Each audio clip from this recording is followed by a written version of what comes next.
Hey guys, welcome back to Sissy Spaces. In today's video, we're doing lots of homemaking, mainly cooking and cleaning. We're also taking care of some home projects, such as painting furniture, decleaning the Dyson V15 vacuum, and descaling and changing the filter on the carriage. So I hope you enjoy this one, and if so, at the end of the video, please remember to like, subscribe, comment, and share.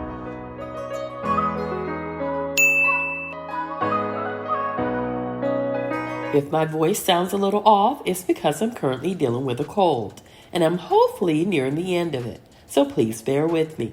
Today, the boys wanted hash browns and turkey sausages, along with the old-fashioned chicken-flavored grits and cheesy scrambled eggs.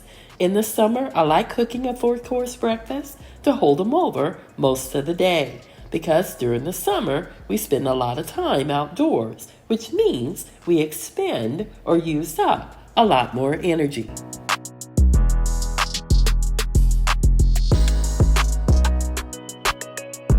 After placing the hash browns in the oven, we're going to prep our stainless steel frying pan for the turkey sausages. As you can see, I like cooking with stainless steel cookware only because it can sustain higher cooking temperatures and it's non-porous. It also doesn't contain a coating, which could end up in your food, and it won't react to things like high acid foods, meaning you don't have to worry that the taste or color will change.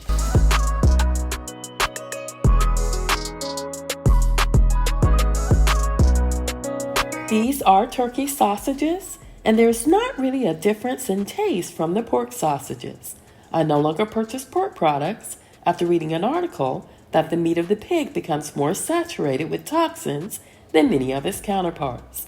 And when you consume pork, you too are getting all those toxins that weren't eliminated from the pig. So for the past 10 years, I only purchased turkey products, such as turkey bacon, turkey sausage, ground turkey, and turkey slices.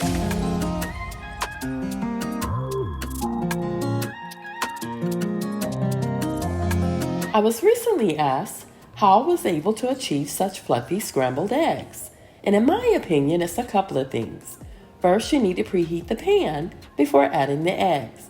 And this is when I'm melting the butter. You also want to be sure to break the yolks apart and beat the raw eggs with a whisk or a fork. And by adding milk, cream, or water helps to achieve the fluffy effect as well. Lastly, you want to cook over medium-low heat while stirring until it becomes a solid.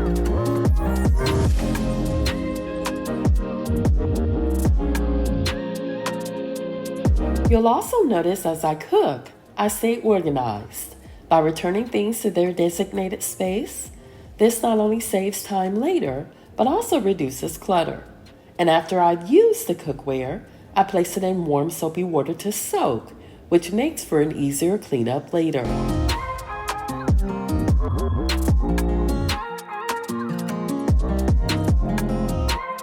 Along with salt, pepper, and milk, I also like to add grind whole peppercorns because they reduce inflammation, help with digestion, and are good for your cholesterol and gut health. They come in a variety of grinds, with the whole peppercorns offering the freshest taste.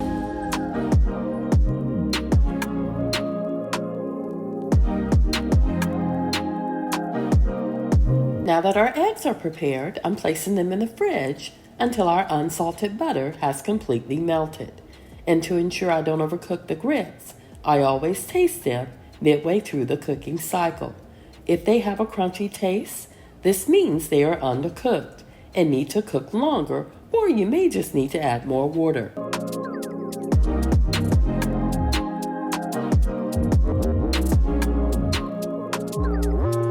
While waiting for the butter to melt, I'm also going to clean this large Lazy Susan and use it to hold our fresh fruit left out on the counter. During the summer, I purchase a lot more fresh fruit than usual and plan to stock up tomorrow.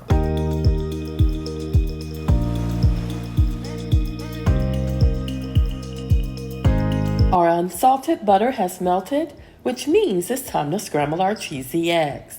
I like serving all of the food while hot, so I always scramble the eggs last, since they cook the quickest and are the easiest to prepare. And I cook the grits first because they require more time and effort to prepare. I did overcook the sausage patties because they simmered too long, but the family didn't mind because they ate every single one of them.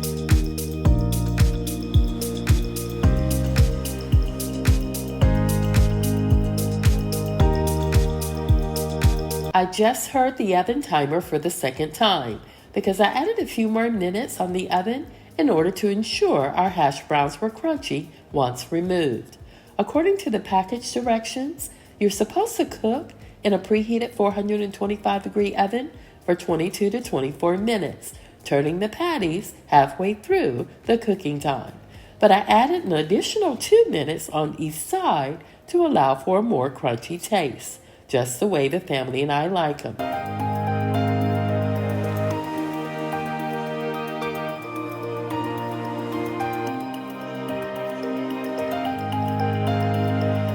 This is when I realized the patties were overcooked because I hadn't even turned them yet and they were blackened on one side. They also felt stiff to the touch, but surprisingly they were very good. And once they were done, I finished the scrambled eggs.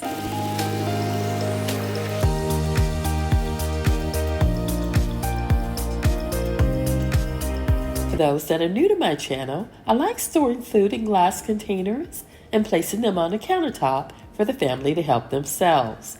This makes it easier for me when cleaning up because the family automatically place their dishes in the sink when finished. And the only thing left for me to do is place the containers of leftovers in the fridge.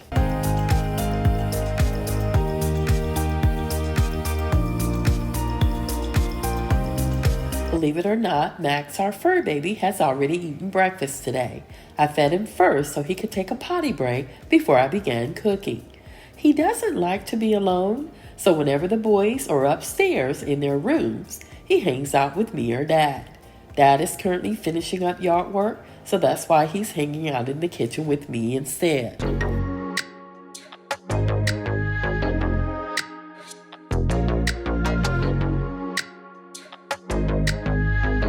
As I mentioned earlier, I like placing all of the used cookware in warm soapy water to soak while eating. This makes it easier for the boys to clean as they alternate cleaning the dishes, cooktop, and countertops between them. This is also another way I stay organized and reduce clutter within the kitchen because the dishes, cooktop, countertops, and floors are cleaned daily by either myself or the boys.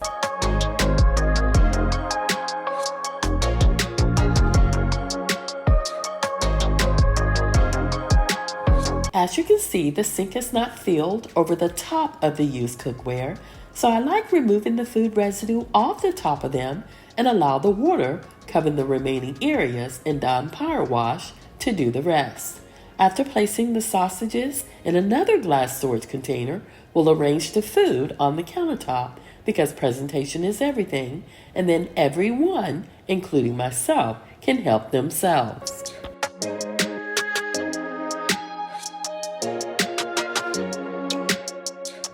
As I was placing these turkey sausages inside of this glass storage container, I was thinking to myself, these are not going to be good. But boy, was I wrong. And believe it or not, the burnt areas on this frying pan was easy to remove after soaking them in the mixture of Dawn dish detergent and water. In my experience, the easiest way to remove burnt-on food is to soak them immediately after use. The warm or hot water with dish detergent will do most of the work for you.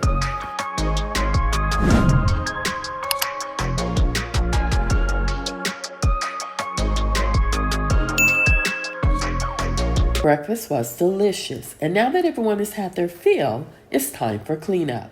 While our youngest is doing the dishes, our oldest is cleaning the cooktop, counters, and floors. I'm going to place the leftovers in the fridge and inventory it, as well as the pantry, in preparation for tomorrow's grocery haul.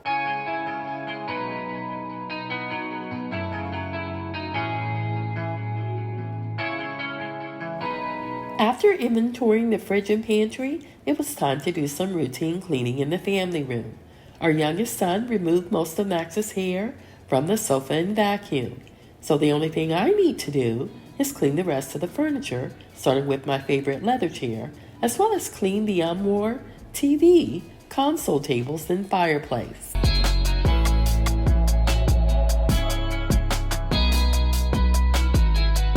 While cleaning this chair, I was thinking about this new movie I saw last night called Divorced in the Black, starring Megan Good and Corey Hardrick. It was written by our local native, Tyler Perry, and it is a suspense drama about a divorcee, Megan Good, left devastated after her husband, Corey Hardrick, leaves the marriage. I don't want to say too much, but I really enjoyed it. It's the one to watch, and it's currently streaming on Amazon Prime.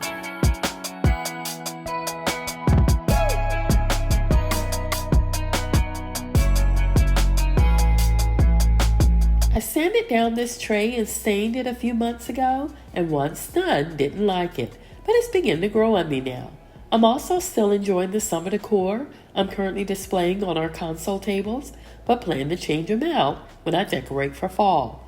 So if you're not already subscribed, please do so you don't miss it.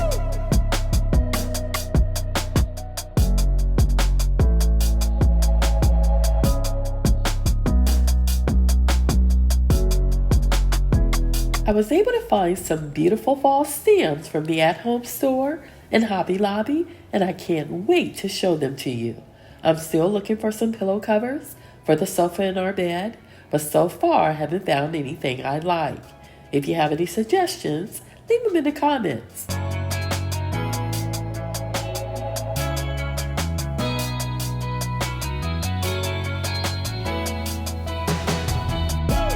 We're not deep cleaning the fireplace today, just dusting it, because I still need to paint my youngest son's bedroom furniture, as well as deep clean the Dyson V15 vacuum and Descaling and change the filter on the carriage. So once done here, we'll dispose of the Swiffer duster, grab several pairs of gloves, then head upstairs.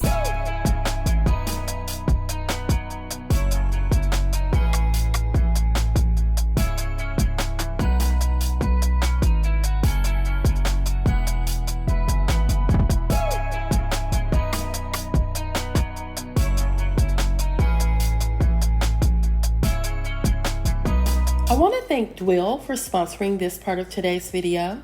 They sent me 32 ounces of their wood furniture paint in the color black, and I was surprised when it arrived as a kit. In this kit that comes with the product, you get a sponge roller, a water-based paintbrush, gloves, masking film, and sandpaper. Again, I was surprised it came as a kit because most of our past paint purchases didn't come in this form. They also sent instructions, which were easy to follow, identifying all the items found in the kit and how to use them.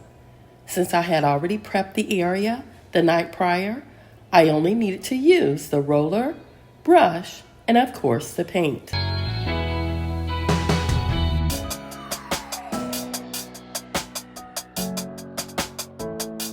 DWIL not only offers wood furniture paint, but also tub and tile refinishing kits and touch-up paint. They were founded in 1997 and are known for their odorless, non-toxic bathtub paints and water-based paints. As I was applying the wood furniture paint, I noticed how well it stuck to the wood, negating the need for a primer, and it dried quickly between the 3 coats, allowing me to paint this nightstand and their 5-drawer dresser in less than 3 hours. And because it's water-based, cleanup was a breeze.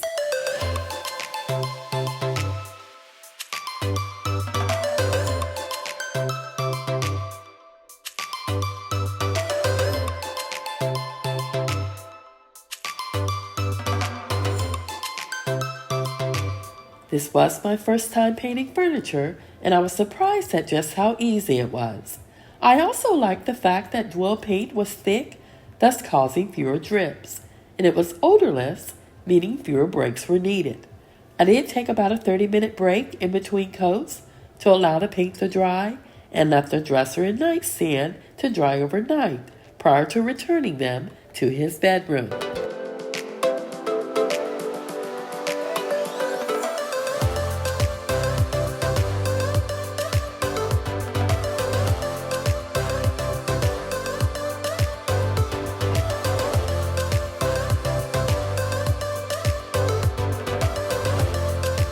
applying a second coat to the nightstand, it was time to tackle the 5-drawer dresser, and as you can see, it was in rough shape.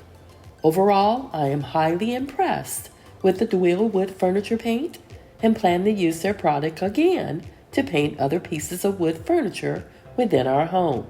By the way, if you have any painting projects planned, I suggest you use DWIL paint. And remember, they also sell tub and tile paint, multi-surface, all-purpose, and ultra-matte chalk paint. And if you use the link shown in combination with the discount code, you'll receive 30% off your order. And I'll add the link and discount code in my description box.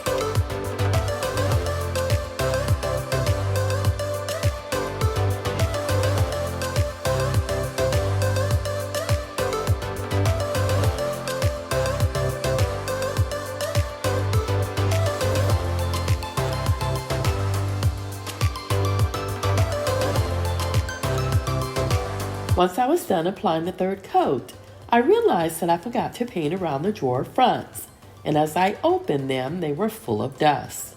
To finish this project quickly, I figured I would remove the dust with one hand and paint with the other, and it worked. I also used a small battery screwdriver to open and close the doors, which saved me from having to repaint the entire drawer front.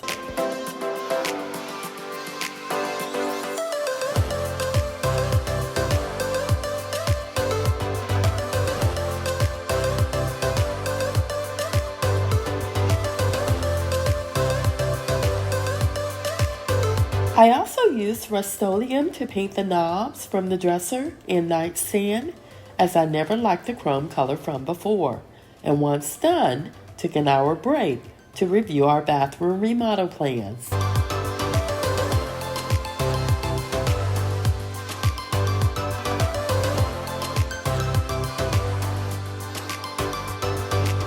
After the break, it was time to deep clean the Dyson V15 vacuum. I try to deep clean it at least once per year, and today is that day. I do clean and change the filter every 2 months, and clean the canister after each use. I disassembled it over a week ago with the intentions of cleaning it at that time, but Sis was in town, and spending time with her was more important.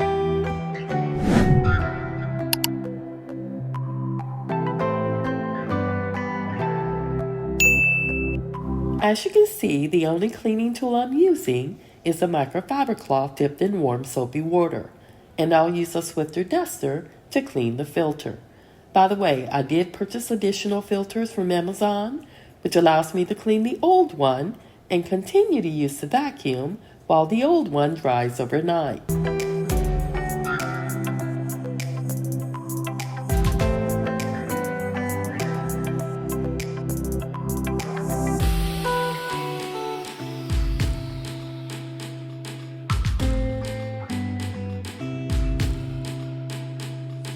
By the way, Dyson does recommend that you tap your filter lightly over the side of the sink or in a trash bin to remove any loose dirt and debris, but I prefer using the Swiffer duster instead. Once I was done changing the filter, next up was cleaning the roller brush, which was filthy. In order to remove the brush from the cleaner head, you would need to use a coin to turn the end cap counterclockwise until it clicks into the unlock position. Then slide the main brush bar out of the cleaner head. Our roller brush wasn't the problem, it was the cleaner head that required the most attention. There was tons of dirt and debris trapped in various areas, so I had to use a letter opener to remove them.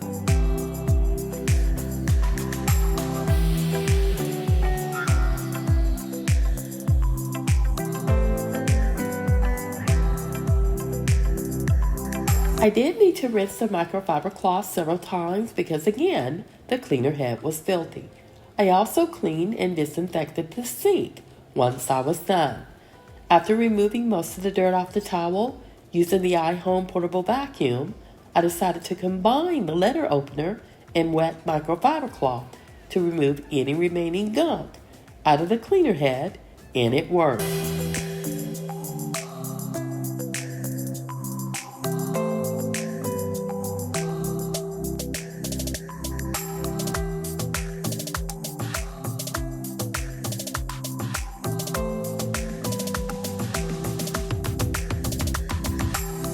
the roller brush head, the soft roller cleaner head was much easier to disassemble, as it has a lever on the side which, once turned down, allows you to easily remove the roller.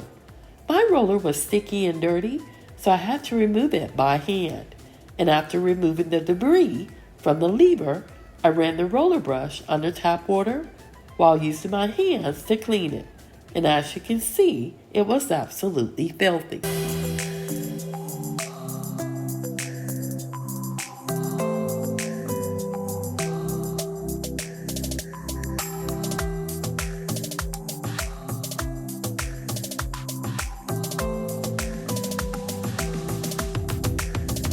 After cleaning the roller brush, I used the microfiber cloth to clean the casing, which was not as dirty as the other cleaner head used for the main brush bar.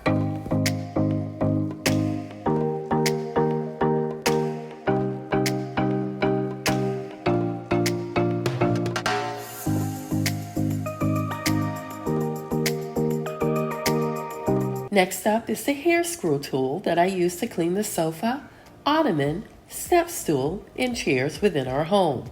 It was easy to disassemble because it, like the roller brush, has a lever and once pushed down, allows you to extract the brush. To clean it, I removed the roller brush and ran the canister under warm water, then wiped it clean with a damp microfiber cloth. It wasn't as dirty as the other vacuum heads, but it was a pain to reassemble.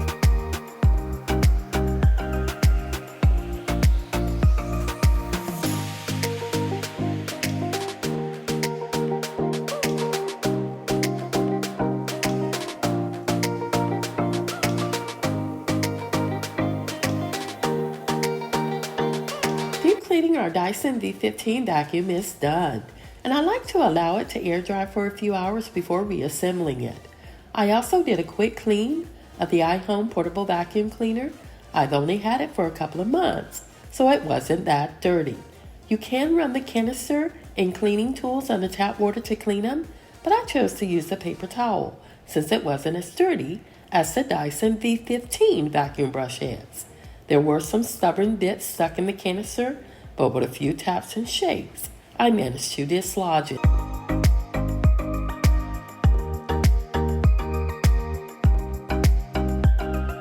After checking on our painted furniture, I realized the tops of the nightstand and dresser had a lot of streaks. It was a good thing that both had dried, which allowed me to use the DWIL sandpaper to sand them down and reapply 2 coats. There were a lot of nicks on the tops that I should have filled with wood filler, but I didn't, which is a lesson learned. Again, this is my first time painting furniture, and with DWIL's wood furniture paint, the items looked great once done.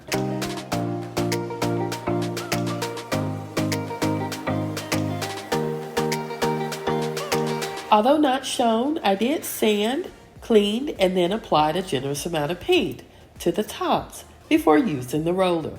The next time I do this, I'll also not use the ceiling fan because it blew a lot of dust around with bits of it landing on the tops.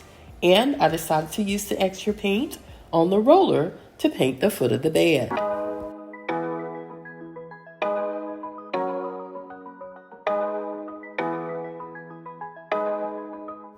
Later I realized that I should have applied a second coat to the foot of the bed, but I didn't. I do have some other projects to do this summer, so I'll add it to the list. After a quick cleanup and spraying another coat on the opposite side of the knobs, here's a look at a before and after of the nightstand and dresser.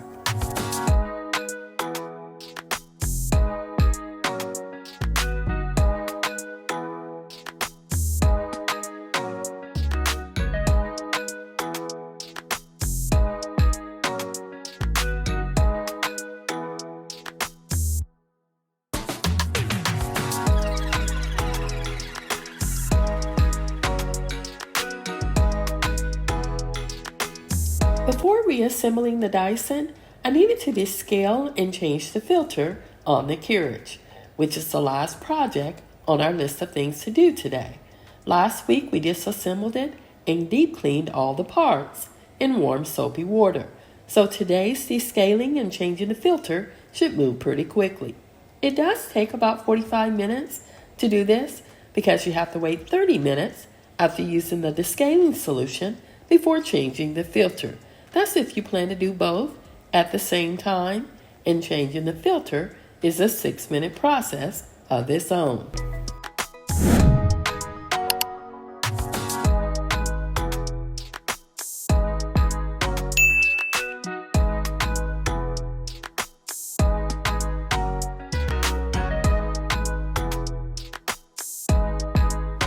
After running the descaling solution through the carriage and filling the water reservoir up for a third time, I soaked the charcoal filter for 5 minutes, then rinsed it under running water for 60 seconds before inserting it in the carriage.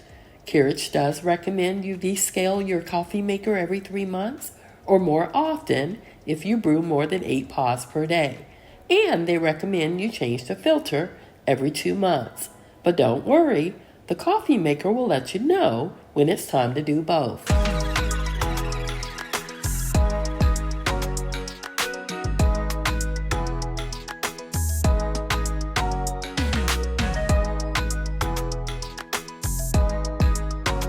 As you're probably already aware, reassembling the Dyson was much quicker than disassembling it, and I made sure all the parts were completely dry before doing so. Again, the hair screw tool was a pain to reassemble because it requires you to line up the brush and the canister correctly before snapping it into place. With a little help from hubby, we managed to get it done without breaking it, and I decided to do a little test with each part to ensure everything worked.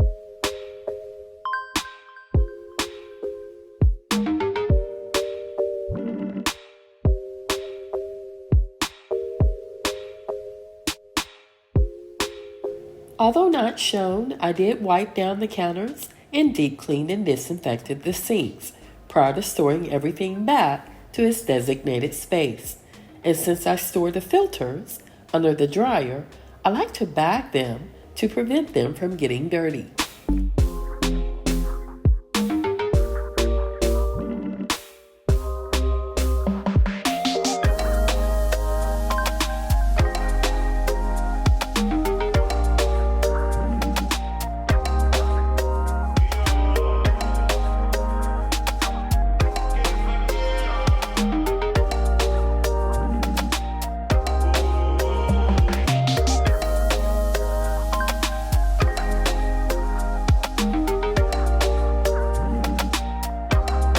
If you made it this far in the video, I want to thank you for watching Sissy's Faces.